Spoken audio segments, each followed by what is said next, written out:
నమస్తే. ఇన్నాళ్ళు నన్ను సపోర్ట్ చేస్తూ, ఎంకరేజ్ చేస్తూ మీ ప్రేమని నాకు అందిస్తున్న ప్రతి ఒక్కరికి కృతజ్ఞతలు. అలాగే ఈ వీడియో కూడా ఖచ్చితంగా మీకు ఉపయోగపడుతుంది. లైక్, షేర్ అండ్ సబ్స్క్రైబ్ చేసి మీ సపోర్ట్‌ని నాకు అందించండి. అలాగే ఈ వీడియో పట్ల మీకున్న అభిప్రాయాన్ని కామెంట్ సెక్షన్‌లో కామెంట్ చేసి తెలియజేయండి. ఇప్పుడు వీడియోని చూద్దాం. నమస్తే. Welcome to our channel. నేను పద్మిని. ప్రస్తుతం మనతో పాటు ప్రముఖ ఆధ్యాత్మికవేత్త, నారీసేన ఫౌండర్, దత్త ఉపాసకురాలు శ్రీమతి లతా దత్త గారు మనతో పాటు ఉన్నారు. మాట్లాడదాం. నమస్తే అక్క. నమస్తే రా, జై గురుదత్త. శ్రీ గురుదత్త అక్క. ఎలా ఉన్నారు? బాగున్నాను. ఫుల్ హడావుడిగా ఉన్నారు. అవును, అటు స్వామి ఏంటో కూర్చొనివ్వట్లేదు, నిల్చొనివ్వట్లేదు. మంచిదే కదక్క. ఎప్పుడు బిజీగా ఉండాలి లైఫ్ అంటే. ఊరికే అట్లా ఖాళీగా ఉండదు. అంతే. బ్యూటిఫుల్. ఇక ఇంకాస్త అద్భుతమైనటువంటి రోజు రాబోతోంది. అటు అష్టమి మీరు చాలా చక్కగా చేయటం జరిగింది. చిత్తా నక్షత్రం వచ్చింది కూడా చాలా బ్యూటిఫుల్ గా చేశారు. ఇక నెక్స్ట్ జ్యేష్ఠ పౌర్ణమి వచ్చేస్తోంది. చాలా బ్యూటిఫుల్ గా శుక్రవారం పౌర్ణమి వస్తోంది. చాలా అద్భుతమైన రోజు. శుక్రవారం అమ్మవారికి ఎంతో ఇష్టమైన రోజు. ప్రీతికరమైనటువంటి రోజు. అయితే అది సూర్యోదయానికి లేనప్పటికీ మనం పౌర్ణమి గడియల్ని రాత్రినే కన్సిడర్ చేస్తాం కాబట్టి, అవును. అందున జ్యేష్ఠ నక్షత్రం కూడా శుక్రవారమే ఉంది కాబట్టి ఖచ్చితంగా జ్యేష్ఠ పౌర్ణిమ శుక్రవారం చేసుకోవటం అనేది మనందరికీ తెలిసిందే. అయితే శనివారం మార్నింగ్ అరౌండ్ 6:37కి వెళ్ళిపోతుంది పౌర్ణమి వెళ్ళిపోతుంది. సో ఫ్రైడేనే చేసుకోవాలి కదా. ఫ్రైడే చేసుకోవాలి పౌర్ణిమ అంతా కూడా. Yeah. ఫ్రైడే నైటే చేసుకోవాలి. ఏం చేయాలి? మేము ఏం చేసుకోవచ్చు? పీఠంలో ఏం కార్యక్రమాలు జరుగుతున్నాయి ఒక్కసారి? ఆ రోజు శుక్రవారం అమ్మవారికి ప్రీతికరమైన రోజు కాబట్టి Hmm. పీఠంలో స్వామి ఉన్నారు కాబట్టి చండీ హోమం అని సంకల్పం చేసుకున్నాను. అబ్బా. చండీ హోమం చేయించాలి, అలా 3 పౌర్ణమిలు చండీ చేయించాలి అని సంకల్పం చేసుకున్నాను స్వామి దగ్గర. ఎందుకని చండి? చండీ ఎందుకంటే స్వామి ఏం చెప్పారు, నేనే అమ్మవారిని, నేనే పద్మావతిని, నేనే వెంకటేశ్వర స్వామి, నేనే మహాకాళిని అని చెప్పారు. అంటే దుర్గాదేవి. కాళీ ఎవరో కాదు కదా, దుర్గాదేవి స్వరూపమే. అన్నిటికంట చండీ ఎందుకు చెయ్యాలి అని అంటే, చండీ ఎక్కడైతే చండీ హోమం జరుగుతుందో అక్కడ ప్రజలకి ఎటువంటి లోటు ఉండదు. మనకి శ్రీచక్రంలోని ఒక చక్రం ఎలా అయితే ఏర్పడుతుందో అలాంటి చక్రం అనేది మనం ఎక్కడైతే చండీ హోమం నిర్వహిస్తామో ఆ ప్రదేశంలో ఏర్పడుతుంది. ఖచ్చితంగా ఏర్పడుతుంది అనమాట. కలో చండీ వినాయక అని అంటారు. ఈ కలియుగంలో చండీకి ఉన్నటువంటి మహిమ అనితర సాధ్యం కదా. అసలు మాటల్లో చెప్పలేము. అసలు దేనికి చండీ అని అంటే, చాలా మంది నన్ను అడిగారు అసలు చండీ హోమం ఏంటమ్మా అని. వాళ్ళ కోసం ప్రత్యేకంగా చెప్దామని. తప్పకుండా. ఎవరికైతే మంచి ఆరోగ్యం కావాలో, శ్రేయస్సు, దీర్ఘాయువు, ఆహారము, సంపద, ఆహారం కూడా ఇచ్చారు ఇక్కడ. ఆహారము, సంపద, సంతానము, కీర్తి, విజయం, బలం, వాటన్నిటిని పొందేందుకు చండీ హోమం నిర్వహిస్తారు. అయితే ఇంకా ఎక్కడైనా ఒక ఊర్లో రోగాలు వచ్చినప్పుడు, విపత్తులు వచ్చినప్పుడు, భయాందోళనకు గురైనప్పుడు, భయము, రోగాలు, ఆపద, విరోధాలు, చేతిలో ఓటమి అంటే శత్రు విజయంపై యుద్ధాలప్పుడు కూడా చండీ హోమం నిర్వహిస్తారు. ఇక 5 సార్లు హోమం చేయడం ద్వారా దుష్టగ్రహ ప్రభావాలు తొలగిపోతాయి. 5 సార్లు చండీ చేయటం వల్ల ఎటువంటి దుష్టగ్రహ ప్రభావాలు మన మీద ఉన్నా, ముందు ఎక్కువ భూత ప్రేత పిశాచ బాధలతో కూడా చాలా మంది బాధపడుతున్నారు. చండీ అసలు సిసల ఆన్సర్. చండీ జంబాసుడిని వధించినప్పుడు కూడా అమ్మవారిని ఇలా ఆవాహన చేస్తారు స్వామి దత్తాత్రేయ స్వామిని. అప్పుడు జంబాసుడిని వధించడం ఎవరి తరం కాలేదు.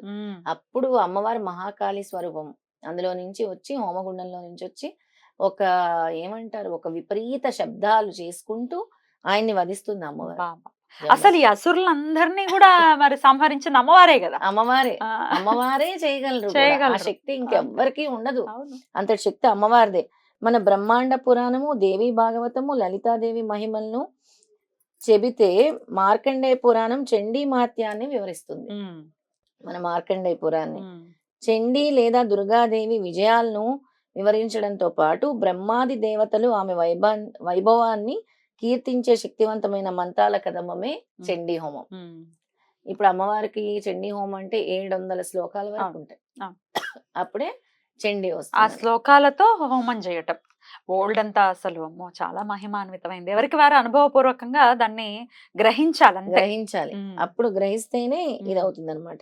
ఇందాక నువ్వు చెప్పావు కదరా, ఎక్కడ చండీ ఆరాధనలు జరుగుతాయో అక్కడ దుర్భిక్షం అనేదే ఉండదు, దుఃఖం అనేదే ఉండదు, ఆ ప్రాంతంలో అకాల మరణాలు ఉండవు. లోక కళ్యాణము, సర్వజనుల హితం కోసం పరబ్రహ్మ స్వరూపిణి అయిన చండికా పరమేశ్వరులను పూజించాలి అని ఉద్ఘటిస్తుంది. మన సనాతన ధర్మం ఉద్ఘటిస్తుంది. కలియుగంలో చండీ పారాయణంకు మించిన శక్తివంతమైన ఫల సాధనం మరొకటి లేదని శాస్త్రవచనం. ఇందాక మనం అనుకున్నాం కదా, అదే అన్నమాట. ఇహపర సాధనకు చండీ హోమమే ఉత్తమము. అందుకనే చండీ నిర్వహిస్తాం. ఇహపరం ఇట్లా మనకి ఏది ఐహికంగా ఏం కావాలి అనుకున్నా కూడా చండీ. సక్సెస్ కోసం పరితపిస్తున్న వాళ్ళు చేసుకోవచ్చు. భూత ప్రేత పిశాచ బాధలు, నెగిటివ్ ఎనర్జీస్ మా వల్ల కాదు, దత్తుడు చేస్తున్నారు. దత్తుడితో పాటు చండీ ఇక్కడ తప్పకుండా.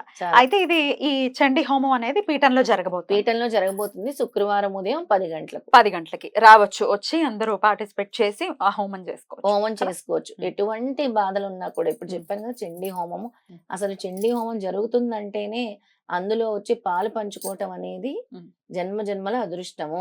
ఏదో ఒకటి మాకు తగిన సహాయం మేము ఆ హోమానికి చెయ్యాలి.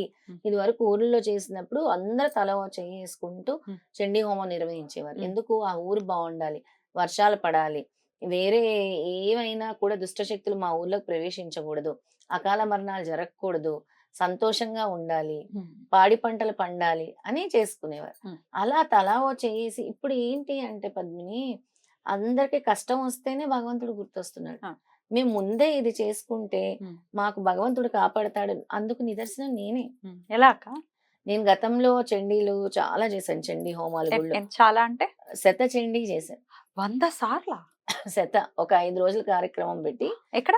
శత చండీ మన గుడి ఆవరణలోనే. మనం బాబా గుడి ఉంటే పక్కన మల్లన్న గుడి ఆవరణలో పెద్ద గ్రౌండ్ లో యాగశాల అన్ని వేసి మీరొక్కరే మనం ఒక్కరమే మన గుడి తరపు నుంచి చేస్తే మొత్తం నిజాంపేట్ ప్రజలు అందరు పాల్గొన్నారు. దాదాపు రోజుకి ఒక 5-6 వేల మంది.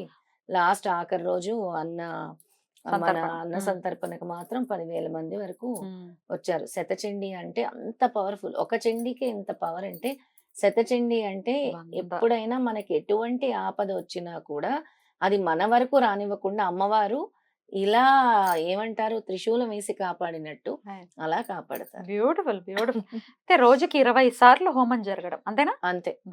ఒక 5 హోమగుండాలు ఉండేవి కంటిన్యూస్ గా జరుగుతూనే. ఎంతమంది ఋత్వికులను పెట్టి చేశారు? ఋత్వికులు దాదాపు నాకు తెలిసి 30 మంది పైనే ఉన్నారు. 30 మంది. చాలా పెద్ద ప్రోగ్రామ్, చాలా పెద్ద కార్యక్రమం. ఎట్లా కాపాడింది అమ్మవారు మరి? అమ్మవారు చాలా అంటే అప్పుడు నాకు తెలియలేదు. అంటే మనం చేసే ప్రతి ఒక్కటి ఒక డిపాజిట్ అని అంటారు. కరెక్ట్. భగవంతుడు చేసే ప్రతి పూజ.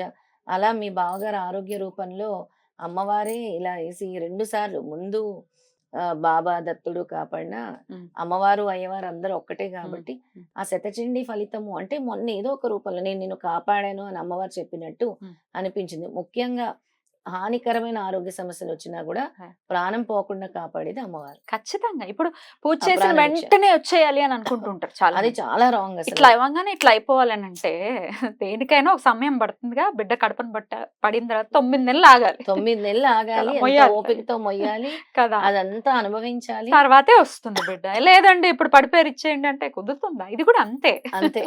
అమ్మవారు కూడా మనం ఏదైనా పూజ చేసినా, పెద్ద పెద్ద యాగాలు చేసిన, హోమాలు చేసిన ప్రతిదీ మన జీవితానికి ఒక డిపాజిట్. అది ఎప్పుడు అవసరం. ఇద్దరు మాట కలిసింది. Luck for both. అలా అమ్మవారే చెప్పిస్తున్నారు. ఎప్పుడు అవసరమో, నీకు ఎప్పుడు అటువంటి ఆపద వచ్చిందో అప్పుడే ఆదుకుంటుంది. ఎందుకు?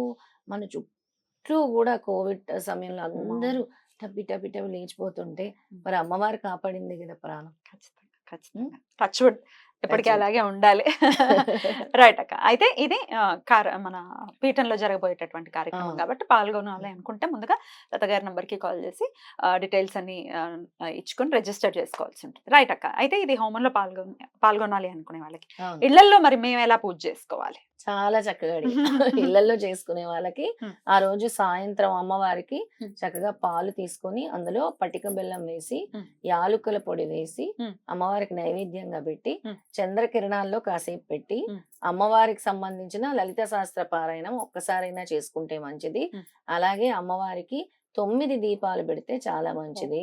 పౌర్ణమి కదా, రాత్రి మన దేవుడి మందిరంలో గాని మీకు తులసి కోట గనక బయట ఉంటే తులసి కోటకు పెట్టుకున్నా కూడా, తులసి కోట కూడా మనకి తులసి మాత కూడా త్రిమూర్తి స్వరూపమే అని చెప్తున్నారు. Definitely. తులసి వైభవం కూడా త్వరలో చెప్దాం అనుకుంటున్నాను. తప్పకుండా. ఆ, అలాగే ఇందాక చెప్పారు పీఠంలో కూడా లలితా సహస్రనామ పారాయణం ఉంటుందా? పారాయణం ఉంది మన ఉమ్. పీఠంలో కూడా. ఉదయం ఏమో చండీ హోమము, ఉమ్. సాయంత్రం ఏమో లలితా సహస్రనామ పారాయణము, చంద్రుడిని చూస్తూ, అలాగే మూన్ మెడిటేషన్ అంటే చంద్రుడి యొక్క పాజిటివ్ ఎనర్జీ ఎలా తీసుకోవాలి. ఉమ్.